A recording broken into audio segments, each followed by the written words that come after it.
SIR আবহে দক্ষিণ ২৪ পরগনার কুলপিতে মৃত্যু হয়েছে ৪৫ বছর বয়সী এক শিক্ষকের। মৃত শিক্ষকের নাম শাহাবুদ্দিন পাইক। তিনি ঢোলাহাটের কিশোরপুর হাই মাদ্রাসার শিক্ষক ছিলেন। গত শনিবার ক্লাস চলাকালীন স্ট্রোক হয় তাঁর। গত বৃহস্পতিবার তাঁর মৃত্যু হয় হাসপাতালে। পরিবারের দাবি, এসআইআর নিয়ে অত্যন্ত উদ্বিগ্ন ছিলেন ৪৫ বছর বয়সী শাহাবুদ্দিন। এই এসআই নিয়ে কাগজটা ওনার স্ত্রীর কাগজ ঠিক ছিল না, যার কারণে চিন্তা করতো। উনি একটা মাদ্রাসার শিক্ষক ছিলেন। মাদ্রাসায় থাকাকালীন স্ট্রোক হয়। বাচ্চাদের তখন পড়া ছিলেন, সেখান থেকে আইসিইউ ছিল, কোমাতে ছিল, মোটামুটি জ্ঞান ফেরেনি। এক সপ্তাহ আগে বলছে, আব্বা আমার কী হবে, বলছি তোমার বৌমার কী হবে।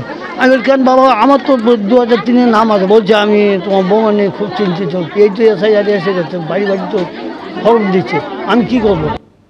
মৃতের পরিবারের এই দাবিকেই হাতিয়ার করেছে তৃণমূল। পাল্টা বিজেপির কটাক্ষ, এসব তৃণমূলের নোংরা রাজনীতি। পরিবারের লোকের অভিমত অনুযায়ী তার আধার কার্ড এবং ভোটার কার্ডে কিছু গরমিল ছিল এবং তার মিসেসের নাম এবং তার নিজের নাম 2002 ভোটার লিস্টে ছিল না। তার মিসেসের যেহেতু বাবার নাম বা কারোর নাম ছিল না, তিনি বলছিলেন যে আমি নয় বাঁচবো, আমার বউ কি করে বাঁচবে। এই যে মানুষের মধ্যে একটা আতঙ্ক, সেই আতঙ্কের জন্যই স্ট্রোকটা এবং তার ফলে মৃত্যু করে। তার মৃত্যুর ঘটনাকে কেন্দ্র করে তৃণমূল তার ডার্টি পলিটিক্স শুরু করে দিয়েছে।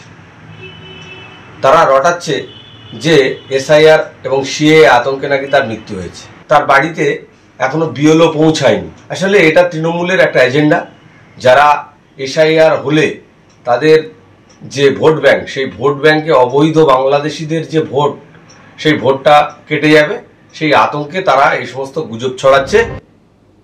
এসআইআর আতঙ্কে ফের মৃত্যুর অভিযোগ উঠেছে বীরভূমেও। মৃতের নাম বিমান প্রামাণিক, বাড়ি সাঁইথিয়া পুরসভার 14 নম্বর ওয়ার্ডে। 2002 সালের ভোটার তালিকায় বিমানের পদবি প্রামাণিকের বদলে পাল লেখা ছিল, এমনটাই দাবি করেছে তার পরিবার। যা দেখার পর থেকেই উদ্বেগে ছিলেন তিনি। অভিযোগ মৃতের পরিবারের। টাইটেল ভুল আসার জন্য মারা গেলেন। কিসে?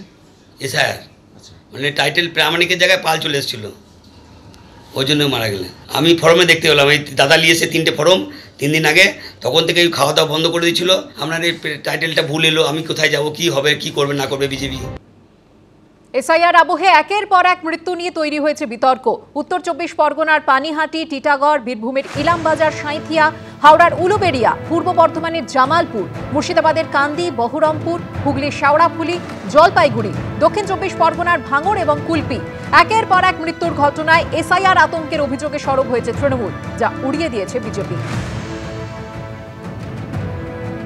জাতীয় নির্বাচন কমিশন যেভাবে হঠকারী সিদ্ধান্ত নিয়ে চাপিয়ে দিয়েছে এবং সেটা নিয়ে একটা আতঙ্ক তৈরি করেছে বিজেপির নেতারা।